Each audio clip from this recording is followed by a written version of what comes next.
मेरे फ्यूचर के डॉक्टर्स, मेरा नाम वसीम ज़ा है। हम लोगों ने प्रीवियस लेक्चर में लॉजिकल रीजनिंग और उससे जो रेलिवेंट उसकी टाइप्स हैं, जो टर्मिनोलॉजी है, वो हम लोगों ने डिस्कस की थी।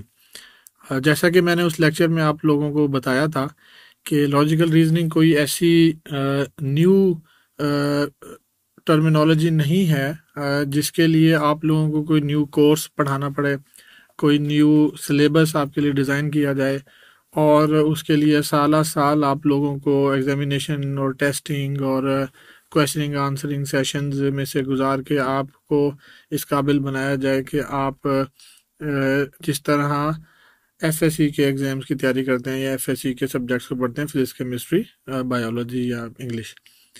लॉजिकल रीजनिंग के जो टॉपिक्स हम लोगों ने डिस्कस किए थे वो टॉपिक्स हैं जो कि आप ऑलरेडी अपनी लाइफ में उन अदर सब्जेक्ट्स को पढ़ने के लिए खुद से प्रैक्टिस कर रहे हुए हैं। जैसा कि मैंने आपको एग्जांपल देके बताया था कि लॉजिकल रीजनिंग के अगर हम वर्ड्स को समझने की कोशिश करें तो लॉजिकल रीजनिंग वो रीजनिंग है, वो जस्टिफिकेशन है, वो प्रॉब्लम सॉल्विंग है जो कि लॉजिक के ऊपर बेस करेगी। लॉजिक, जिसको उर्दू में हम मंतक कहते हैं, एक ऐसा वर्ड है जो कि अल्लाह ताला ने बाकी उलूम में से अगर हम उसको तकसीम करें तो फ़लसफ़े का जो हिस्सा होता है वो टोटल जो बेस करता है वो मंतक पे करता है, जो लॉजिक पे करता है। तो फ़िलासफ़ी से गवर्न हुई हुई तमाम वो चीज़ें जो हमारे दुनिया में इस वक्त मौजूद हैं वो सारी लॉजिकल बेस्ड हैं। इसीलिए लॉजिक वक्त के लिहाज से गलत हो जाती है और वक्त के लिहाज से उसको दोबारा से रिव्यू किया जाता है। वक्त के साथ साथ उसको हम लोग तब्दील करते रहते हैं, लेकिन उसको तब्दील करने का, उसको अपडेट करने का, रिवाइज करने का जो भी पैटर्न होता है वो लॉजिकल रीजनिंग की वही जो टर्मिनोलॉजी हमने पढ़ी थी, जिनमें हम लोगों ने सबसे पहले जो टाइप पढ़ी थी वो हम लोगों ने सीक्वेंस एंड सीरीज का जो सेटअप था जिसमें लेटर्स एंड सिंबल्स आते हैं। दूसरा हम लोगों ने क्रिटिकल थिंकिंग पढ़ा था, फिर हमने तीसरा जो है वो लॉजिकल डिडक्शन पढ़ा था, चौथा हमने लॉजिकल प्रॉब्लम्स पढ़ा था, पांचवा हमने कोर्स ऑफ एक्शन पढ़ा था और छठा कॉज एंड इफेक्ट पढ़ा था। ये 6 जो टाइप्स हमने मेजर लॉजिकल रीजनिंग की पढ़ी थी। जब भी हम लॉजिकल रीजनिंग को डिस्कस करेंगे, लॉजिक्स के ऊपर बात करेंगे, तो यही मेजर कंटेंट हम लोगों के सामने आएंगे। तो जैसा मैंने कहा, ये फिलॉसफी पे बेस करता है। फ़लसफ़ा जो है वो मैन मेड है। इंसान को अल्लाह ताला ने जो ब्रेन दिया है, उस ब्रेन में जो भी इंफॉर्मेशन आप देंगे वो उस इंफॉर्मेशन को लॉजिकली इन्हीं 6 टाइप्स को इस्तेमाल करते हुए सॉल्व करता है और फिर कोई ना कोई रिजल्ट डिड्यूस करता है। वो रिजल्ट कोई और ऐसा शख्स आ जाए जिसका ब्रेन की एफिशिएंसी ज़्यादा हो, जो ज़्यादा रिसर्च कर सकता है, वो उसको वो कोई और मज़ीद अच्छी लॉजिक दे के उसको रद्द कर सकता है और फिर हम दूसरी किसी रिवीजन की तरफ उस इंफॉर्मेशन को ले जाते हैं। इसीलिए जब आप डॉक्टर बनने जा रहे होंगे तो आपको ये सिखाना बहुत ज़रूरी है कि आप लॉजिकल रीजनिंग के एक्सपर्ट हों, ताकि आपको उस प्रोफेशन में, जिस प्रोफेशन में इस चीज़ की ज़रूरत है, आपके शख्सियत में ये लॉजिकल रीजनिंग से रेलिवेंट जो भी टाइप्स मैंने आपको बताई हैं, आप अपने आप को तैयार रखें। तो जब तक आप तैयार नहीं होंगे तो आप प्रोफेशनली ग्रूम नहीं करेंगे। तो लॉजिकल रीजनिंग की जो टाइप्स मैंने आपको पढ़ाई, इनकी प्रैक्टिस आप पहले से करते हुए आ रहे हैं। अब सिर्फ आपने अपने ब्रेन को ट्रेन करना है इस फोकस के साथ कि जो पहले से आप ये टॉपिक्स पढ़ते हुए आ रहे हैं, इनकी आप प्रैक्टिस कर रहे हैं। अब हमने इनकी टर्मिनोलॉजीज आपको बताई हैं ताकि आपका फोकस शिफ्ट हो जाए, आपको अंदाज़ा हो जाए कि आप ये जो पहले से जो काम कर रहे थे इसको कहते क्या है, और इसकी तवज्जो से आपको पहचान हो जाए और आप आइंदा से जब भी इस फिनोमेना से खुद गुजरेंगे तो आपको अंदाज़ा हो जाएगा। तो आज हम अपने पहले टॉपिक की तरफ जा रहे हैं। पहले उन 6 टाइप्स में से मैंने आपके लिए जो लॉजिकल रीजनिंग की 6th टाइप थी उसको चूज़ किया, ताकि आपको आपका आखिरी हदफ क्लियर हो, आपका ऑब्जेक्टिव क्लियर हो, आपको अंदाज़ा हो कि हमने पहुंचना किधर है। उसके बाद हम लोग फिर पहली जो 5 एग्जाम है, जो 5 टाइप्स ऑफ लॉजिकल रीजनिंग है, फिर हम 1 बाय 1 उनको उस ऑर्डर में ही देखेंगे। तो लास्ट टाइप जो हमने आप लोगों के लिए डिस्कस की है उसको हम लोग कॉज एंड इफेक्ट कहते हैं। कॉज एंड इफेक्ट, जैसा कि आपको उसके नाम से जाहिर है, ये ऐसी टाइप है जिसमें आपको किसी भी फिनोमिना की जो अकरेंस है जब वो हो जाएगी, तो आपको उस फिनोमिना की अकरेंस की एक तो कॉज पता होनी चाहिए और उस फिनोमिना की अकरेंस के इफ़ेक्ट्स पता होने चाहिए। जिस तरह हम लोगों ने शुरू में एक आपको एक डॉक्टर के तौर पे कंसिडर करते हुए एग्जांपल कंसिडर की थी कि पेशेंट जब आपके पास कोई आएगा, उसको कोई डिजीज़ होगी, कोई सिम्टम्स होंगी, तो आपने उस पेशेंट को उस डिजीज़ की कॉज भी बतानी होगी कि क्यों आपको ये बीमारी हुई है, और उस बीमारी से जो इफ़ेक्ट्स होंगे, जो उसके ऑर्गन पे इफ़ेक्ट हो सकता है, जो उसकी हेल्थ पे इफ़ेक्ट हो सकता है, आपने वो इफ़ेक्ट्स भी बताने होंगे। और फिर उसके बाद आप उसको प्रेस्क्राइब करेंगे ताकि दोबारा वो डिजीज़ ना हो सके। तो इस जनरल एग्जांपल से मैंने आपको कॉज एंड इफेक्ट बताया। अब हम इसको डिटेल में पढ़ते हैं, फिर हम इसके एग्जांपल्स करेंगे तो ये चीज़ मज़ीद वाज़ेह हो जाएगी। कॉज एंड इफेक्ट में सबसे पहले आपको ये पता होना चाहिए कि nothing is random. Nothing is random का मतलब ये है कि कोई भी चीज़ ऐसी नहीं है जिसकी कोई कॉज ना हो और कोई इफेक्ट वो ना जनरेट करे। तो आप अगर किसी भी चीज़ को रैंडम कंसिडर कर रहे हैं तो इसका मतलब यह है कि आप कुछ चीज़ इग्नोर कर रहे हैं। आपका ब्रेन वो ट्रेन नहीं है कि वो उस चीज़ के कॉज या उसके इफेक्ट को आइडेंटिफाई कर सके। इसके बाद इंसिडेंट इन्वेस्टिगेशन। इंसिडेंट इन्वेस्टिगेशन तभी होगी जब कोई चीज़ अकर कर जाएगी। फॉर एग्जाम्पल किसी पेशेंट को कोई डिजीज़ हो गई है, तो आप उस इंसिडेंट की, क्योंकि हर वाकया जो है वो एक इंसिडेंट होगा, और आप उसकी इन्वेस्टिगेशन तभी कर पाएंगे जब आपको उसकी कॉज और उसके इफेक्ट्स का पता होगा। तभी आप अपना लेसन लर्न इम्प्रूव करेंगे, जो कि नेक्स्ट इसकी सिम्टम है। लेसन लर्न तभी हो सकता है जब आप इन्वेस्टिगेशन करेंगे। इन्वेस्टिगेशन करने के बाद आप कुछ रिकमेंडेशन अडॉप्ट करेंगे। आप कहेंगे कि जी अब आइंदा हम ये गलती नहीं करेंगे, या आइंदा हम ऐसा खाना नहीं खाएंगे जिससे ये बीमारी हो सकती है, या हम ऐसी लाइफस्टाइल नहीं अडॉप्ट करेंगे जिससे बीमारी हो सकती है। तो ये हमारा लेसन लर्न होता है। हम अपनी गलतियों को सुधारते हैं और फिर आगे चलते हैं। इसके बाद है safety and security. Safety and security के लिए कॉज एंड इफेक्ट की हमें ज़रूरत पड़ती है जब भी हम कोई ऐसे इवेंट्स की तरफ जाते हैं जिसमें हमारी अपनी हेल्थ की सेफ्टी होती है या हमारे जनरल एनवायरनमेंट की सिक्योरिटी होती है। तो हम उसमें कोई अगर वाकया होता है, कोई उसमें कोई सिम्टम्स आते हैं, कोई उसमें कोई इंडिकेशन हमें मिलती हैं, तो हम उसकी कॉज की तरफ जाते हैं और फिर उसके इफ़ेक्ट्स को का शऊर रखते हुए, उसके इफ़ेक्ट्स को हम एनालाइज करते हुए कोई ना कोई उसके अगेंस्ट कोई एक्शंस लेते हैं ताकि वो सेफ्टी एंड सिक्योरिटी का रिस्क ना बने। इसके अलावा जो पहचान हमें कॉज एंड इफेक्ट की मिलती है, जो सबसे अहम पहचान है वो अल्लाह ताला की। हमारे सामने जो भी वाक़यात हो रहे हैं, हमारे सामने जो नेचर बिल्ड हो रही है, जो हमारे सामने कायनात है, हम उसको देखते हैं तो हम उस कायनात पे तहकीक करते हुए जाते हैं, तो हमारा जो फोकस है वो शिफ्ट हो जाता है अल्लाह ताला की तरफ कि ये सब चीज़ें ऐसी हैं जो कि जिनकी लॉजिकल रीजन अगर नहीं मिल रही होती तो उनकी कॉज कन्वर्ज होती है अल्लाह ताला की हस्ती के ऊपर। जिस तरह आप लोगों ने इंट्रिंसिक प्रॉपर्टीज़ के बारे में पढ़ा है, ग्रेविटेशनल फोर्स के बारे में पढ़ा है, मैग्नेटिक पुल के बारे में पढ़ा है, आपकी फिजिक्स की बुक्स में ये बातें लिखी हुई हैं कि वो ऐसी फोर्सेस हैं जिनका सोर्स आइडेंटिफाई नहीं है। उनके कन्वर्जेंस के वक्त अब तक हम उसकी कॉज को देखते हुए जो जाते हैं तो हम एक सुपर नेचुरल पावर की तरफ कन्वर्ज होते हैं, और उसके जो इफेक्ट्स हैं उसको भी हम स्टडी करते हैं। तो ये एक इन्फिनिटी का पैटर्न रहता है, जो किसी भी पॉइंट से आप शुरू करें तो उसकी अपस्ट्रीम से अगर चलते जाएं तो वो भी इन्फिनिटी पे जाते हैं, और अगर हम उसके इफेक्ट्स को देते हैं तभी हम इन्फिनिटी की तरफ जाते हैं। तो ये पूरा एक फिनोमेना कॉज एंड इफेक्ट में अल्लाह ताला की तरफ हमें लेके जाता है। तो कॉज एंड इफेक्ट की ये जो एग्जांपल आप लोगों ने देखी, इसके बाद हम उन क्वेश्चंस की स्टेटमेंट की तरफ जाते हैं जो आपके एग्जाम में आएंगी। Relationship between two things when one thing makes something else happen. इस तरह की स्टेटमेंट्स आएंगी जिसमें आपको ये पता चलेगा कि वन थिंग, कोई भी चीज़ होगी जो कॉज बन रही होगी समथिंग एल्स हैपन, किसी दूसरी चीज़ के हैपन होने का, किसी दूसरी चीज़ के वकू होने का। तो रिलेशनशिप बताया जाएगा जिसमें दो चीज़ें होंगी, एक चीज़ जो कॉज बन होगी, दूसरी चीज़ जो उसका इफेक्ट बन होगी। सेकेंड एग्जाम्पल आपके सामने रखी जा रही है, when examining events people naturally seek to explain why things happened. क्यों कॉज एंड इफेक्ट की तरफ जाते हैं? जब भी किसी भी इवेंट को हम एग्जामिन करते हैं, कोई भी वाकया होता है, तो नेचरली हमारी फितरत में ये चीज़ छुपी हुई है कि हम ढूंढते हैं एक्सप्लेनेशंस। हम क्वेश्चन पूछते हैं क्यूरियोसिटी की वजह से कि व्हाई थिंग्स हैपेंड, क्यों ये वाकयात हुए हैं, क्यों ये चीज़ें हो रही हैं। थर्ड जो है वन थिंग कॉज अनदर, एक चीज जो है वो दूसरी चीज का कॉज बनेगी, and that one thing is caused by another, और एक चीज जो है किसी दूसरी की वजह से हो रही होगी। तो ये वो आपको क्वेश्चन में रिलेशनशिप्स नजर आ रहे होंगे, इस तरह का पैटर्न आपको नजर आएगा जिसमें आपको ये क्लियर हो जाएगा कि ये कॉज एंड इफेक्ट का क्वेश्चन है। फिर है जी when examining events people naturally seek to explain why things happened. ये होता क्यों है, this search often results in cause and effect reasoning.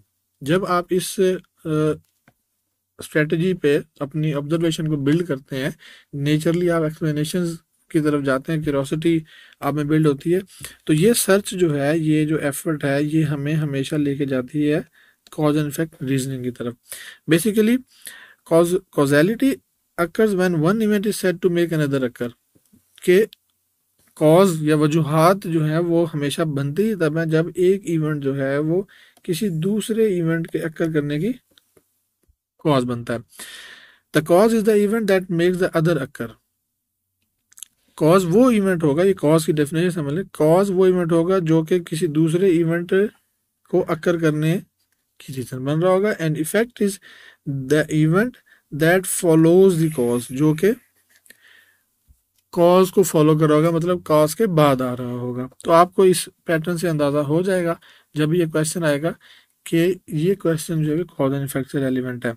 अब मैंने आपके लिए एक फिगर एक्सप्लेनेशन के लिए ढूंढी है, आपको इस फिगर की मैं एक्सप्लेनेशन देता हूँ ताकि आपको अंदाजा हो जाए how cause and effect occur. Why something happens की जो एग्जांपल है, for example John was unwell so he went to the hospital. Why cause क्या थी, he was feeling unwell, that is why he went to the hospital. तो जो पहला event है जिसको हमने अंडरलाइन किया हुआ है वो ये है कि John was unwell, that is the cause. Why something happen की ये एग्जांपल है। What happens as a result, उसका रिजल्ट क्या हुआ इसकी भी और एग्जांपल है। I am very hungry because I didn't eat breakfast. भूख लगने की वजह यही है कि उसने नाश्ता नहीं किया था। तो आप के सामने एक इफेक्ट की एग्जांपल रखी, उस इफेक्ट के कॉज को ढूंढा गया, और एक सूरत हाल में आपको आपके सामने कॉज रखी गई और उसके इफेक्ट को ढूंढा गया। तो ये दोनों एग्जांपल आपके लिए काफ़ी हैं। इसके अलावा जो आप के लिए एग्जांपल्स हैं, cause and effect words in English किस तरह आपके सामने लाए जाएंगे। She made one big mistake as a result she lost her job, ये कॉज एंड इफेक्ट है, कॉज का इफेक्ट है। As a result she lost her job. Mary studied hard to the for the chemistry exam, therefore she got an A plus. उसको A plus मिलने की वजह क्या थी कि उसने स्टडीड हार्ड किया था। It rain heavily consequently the football game was called off. ये इफेक्ट्स हमें बताए जा रहे हैं, कॉज की क्या है, क्योंकि बारिश हुई इसलिए फुटबॉल का ग्राउंड, फुटबॉल की जो गेम है वो पोस्टपोन कर देगी, लेट कर दी। It is too late so that we can not go to cinema. हमारे सिनेमा ना जाने की वजह यह है कि बहुत देर हो चुकी है। He didn't complain to the police accordingly the police took no action. Police ने कोई काम नहीं किया क्योंकि उसने शिकायत ही नहीं की, उसने कोई FIR दर्ज नहीं करवाई। अभी इफेक्ट से हम कॉज की तरफ जाएंगे। शी वॉज वेरी टायर्ड, ये इफेक्ट है। As a result of working late, क्यों, क्योंकि उसने बहुत देर तक काम किया था। इसी तरह ये एग्जाम्पल है, आप इन एग्जाम्पल्स को रीड करेंगे तो आपको अंदाज़ा हो जाएगा कि इफेक्ट से कॉज ढूंढी किस तरह जाती है, और अगर कॉज होगी तो उसके इफेक्ट्स को किस तरह एनालाइज किया जाता है। Thus, the cause must occur before the effect, and the effect always happens at some point of time after the cause. Cause हमेशा पहले होगी और इफेक्ट उसके कुछ वक्त के बाद अकर होगा। The question on cause and effect reasoning are mainly design to decide on a student's ability to analyze a pair of given statements and to correlate them in the terms of cause and effect. ये इसी तरह का relationship आपको ढूंढना होगा ताकि जब पहले आप आइडेंटिफाई कर लेंगे कि ये कॉज एंड इफेक्ट से रेलिवेंट क्वेश्चन है तो आपको क्लियर हो जाएगा कि आपने इस क्वेश्चन को इस तरह आंसर करना है। 5 possibilities may arise. The contents of the first statement from the direct cause of the result discussed in the second statement. Content होगा फर्स्ट स्टेटमेंट का होगा वो दूसरी स्टेटमेंट में डिस्कस किया गया होगा। सेकंड है the fact in the first statement, जो फैक्ट होगा first statement is the effect of that mention in the second statement, वो इफेक्ट हो सकता है जो कि सेकंड स्टेटमेंट होगा। The second statement expresses the cause that leads to the condition mention in the first. Of course जो second statement होगी वो कॉज आपको बता देगी। या ये हो सकता है कि both the statement express generalised result that may not be backed by any specific cause but may influence certain other factors. दोनों स्टेटमेंट्स में आपको कोई इशारा नहीं मिल रहा होगा। Both the statement are independent and may be explained as effects of different independent causes. दोनों स्टेटमेंट इफेक्ट हो किसी भी इंडिपेंडेंट कॉज का, आपका जो फर्स्ट स्टेटमेंट्स होंगी उससे उसका कोई रिलेशन नहीं होगा। फिफ्थ जो है क्या मुझे, the effect in both the given statement may be caused और triggered by a third unmentioned event which may thus be called the common cause of the given events. जिस तरह ऊपर में एक कोई भी इंडिपेंडेंट कॉज होगी जिससे आपको बिल्कुल अंदाजा नहीं लग रहा होगा, इसी तरह फिफ्थ है कि कॉमन कॉज होगी, दोनों इफेक्ट्स की एक ही कॉमन कॉज हो रही होगी। तो ये सिचुएशन आपके सामने 5 डिफरेंट वेज में आ सकती है। सैम्पल क्वेश्चन देखते हैं ताकि हमारे लिए ये चीज़ आसान हो जाए। The standard of living of people of the average income group has been rising since the last 2 years। हमारे सामने ये चीज़ क्लियर है कि the standard of living of people of the average income group has been rising since the last 2 years। लोगों का जो मायार जिंदगी है वो किस तरह प्रेजेंट किया जा रहा है, has been rising since last 2 years। 2 सालों से लोगों का जो standard of living of people है वो income group has been rising है, वो इंप्रूव हो रहा है। क्या वजह है, Pakistani economy has been showing a significant growth. दूसरी स्टेटमेंट आपके सामने रखी जा रही है कि पाकिस्तान की इकोनॉमी जो है वो सिग्निफिकेंट ग्रोथ कर रही है। इसके आंसर क्या हो सकते हैं, statement 1 is the cause and statement 2 is the effect. क्या आप ये अंदाजा लगा सकते हैं कि लोगों का मयार जिंदगी जो है वो इसीलिए बढ़ रहा है क्योंकि हमारे मुल्क की जो है वो इकोनॉमी इम्प्रूव हो रही है, या मुल्क की इकोनॉमी इम्प्रूव हो रही है इसलिए लोगों का मयार जिंदगी बढ़ रहा है। तो पहली क्या है, स्टेटमेंट 1 इज द कॉज। क्या ऐसा हो सकता है कि लोगों का मयार जिंदगी बढ़ने से इकोनॉमी अच्छी हुई है, देखते हैं आगे। सेकंड ऑप्शन जो है, statement 2 is the cause and statement 1 is the effect. Pakistan की इकोनॉमी इंप्रूव हो रही है, इसी वजह से लोगों का मयार जिंदगी इंप्रूव हो रहा है, ये ऑप्शन बी है। Charlie, both the statement 1 and 2 are independent causes. दोनों कॉजेज में कोई इफेक्ट नहीं है। डी जो है, both the statement 1 and 2 are effects of independent causes. दोनों इफेक्ट्स हैं किसी भी इंडिपेंडेंट कॉज के। Both the statement 1 and 2 are effects of some common cause. ये इफेक्ट्स हैं किसी भी कॉमन कॉज के, जहाँ पे नहीं बताएगी। तो हम लोगों को क्लियरली अंदाजा है कि मुल्क की इकोनॉमी सिर्फ लोगों के स्टैंडर्ड ऑफ लिविंग को नहीं, वो बहुत सी दूसरी चीज़ों पे डिपेंड कर रही होती है। आपके ट्रेड डेफिसिट पे, आपके इंपोर्ट पे, एक्सपोर्ट पे, डॉलर रेट पे, आपके रिजर्व के ऊपर, आपकी टैक्स जो रेवेन्यू जनरेशन है उसके ऊपर। तो इसलिए अगर मुल्क की इकोनॉमी बेहतर होती है तो उसका इफेक्ट हो सकता है कि लोगों की जो लिविंग है वो इम्प्रूव हो। तो of course statement 2 is the cause and statement 1 is the effect. Next, without any other assumption and based only on the information below, assess true nature of the relationship between both event A and event B. Event A, Sarah went to meet her parents at her friend Puneeth's house. Event B, Puneeth's parent had been running ill for a long time. ये दो events हैं, दो statements हैं। इसकी 1 2 3 4 को अगर हम पढ़ते जाएं तो उसके जो आंसर की एक्सप्लेनेशन है वो है, option 1 event A is the effect and event B is the immediate and major cause. Of course आपको क्वेश्चन से नजर आ रहा है कि जो इवेंट ए है वो इफेक्ट है and event B is the immediate and important cause है कि why Puneet parent have been running ill for a long time. वो बीमार थे, इसी ही लिए सारा जो है वो पुनीत के घर गई थी। तो 2 जो है वो कॉज है और फर्स्ट जो है वो इफेक्ट है। 2 स्टेटमेंट नंबर 1 और 2 आर गिवन। इसी तरह हमें 2 स्टेटमेंट दी गई हैं, उसको पढ़ना है। The prices of petroleum product dropped marginally last month. Oil product की प्राइसेस जो है वो मार्जिनली ड्रॉप कर गई हैं। सेकंड है, the state government reduce the tax on petroleum product last month. State ने पेट्रोलियम प्रोडक्ट्स पर टैक्स कम कर दिया है। इसकी अगर हम कॉज एंड इफेक्ट को देखें तो आंसर है option 2, statement 2 is the cause and statement 1 is the effect. Of course यही हो सकता है क्योंकि पेट्रोलियम मसनूआत की कीमत तभी कम होगी जब गवर्नमेंट उस पेट्रोलियम मसनूआत पर लगे टैक्स को कम करेगी। जब पेट्रोलियम मसनूआत पर टैक्स कम होगा तो ये कॉज होगी और उसका इफेक्ट आएगा कि पेट्रोलियम मसनूआत कम हो जाएंगी, उनकी जो प्राइस है वो कम हो जाएगी। तो डायरेक्शंस हमारे सामने दोबारा आ रही हैं एक और एग्जांपल की सूरत में। कि हमने किस तरह इसको अंडरस्टैंड करना है। There may be cause and effect between the two statement, these two से may be the effect of this same cause or independent causes, these statements may be independent causes without having any relationship. Reach both the same in each question and mark your answer accordingly. Give answer A, B, C, D, E. ये वो options हो सकते हैं जो आपके सामने रख दिए जाएंगे, जिस तरह हम लोगों ने प्रीवियस क्वेश्चन में आपको एग्जांपल देकर साबित किया। इसी तरह हम एक और एग्जांपल देखते हैं। The local traders association urged all its members to close down their shops for a day to protest against the government's next new tax policy.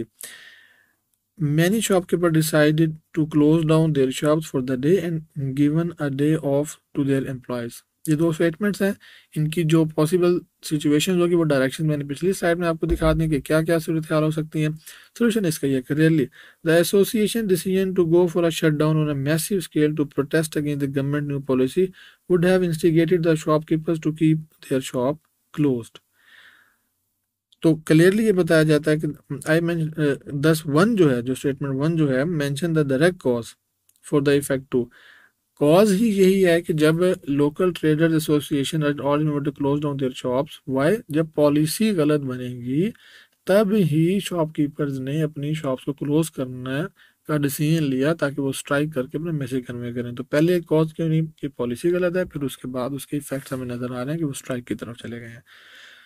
तो यहाँ तक हम लोगों ने जो एग्जांपल पढ़ी उससे हमारा कॉज एंड इफेक्ट का जो सेक्शन है वो कंप्लीट होता है। कॉज एंड इफेक्ट एक बहुत ही आसान टॉपिक था, मैंने आपको लोगों को क्लियर कर दिया कि ये हमारा टारगेट होगा, हदफ होगा। इस टारगेट को मीट करने के लिए हम मजीद लॉजिकल रीजनिंग की जो 5 टाइप्स हैं उसको पढ़ेंगे। हमारे सामने जब कॉज एंड इफेक्ट आएंगे हमें ये पता होगा कि पहली जो 5 हमने टाइप्स पढ़नी है, जो 6 टाइप है वो हमारा टारगेट है, हमने उसको मीट करना है। और वो मीट करने के लिए क्या ज़रूरी है कि हमने किसी भी इवेंट को जो हुआ होगा उसकी हैपनिंग के अगेंस्ट जो कॉज होगी उसको आइडेंटिफाई करने के लिए हमें सीक्वेंस एंड सीरीज की लेटर्स एंड सिंबल्स को देखना होगा, हमें लॉजिकल डिडक्शन करनी होगी, हमें लॉजिकल प्रॉब्लम सॉल्विंग करनी होगी, हमें कोर्स ऑफ एक्शन चूज करना होगा। तो ये सारी हमें उन कॉजेज को बताएंगे ताकि हम उसके इफेक्ट्स को भी एनालाइज करते हुए हम कोई ना कोई कोर्स ऑफ एक्शन चूज करें और लेसन लर्निंग करके इस किसी भी ऐसे इवेंट को अकर होने से रोक सकें, या अगर हम अकर कराना चाह रहे हैं या कोई अच्छा इवेंट है, कोई पॉजिटिव इवेंट नजर आया तो हम उसकी कंटिन्यूटी को मेंटेन कर सकें। तो यहाँ तक हमारा कॉज एंड इफेक्ट का लेक्चर कंप्लीट होता है। Thank you very much.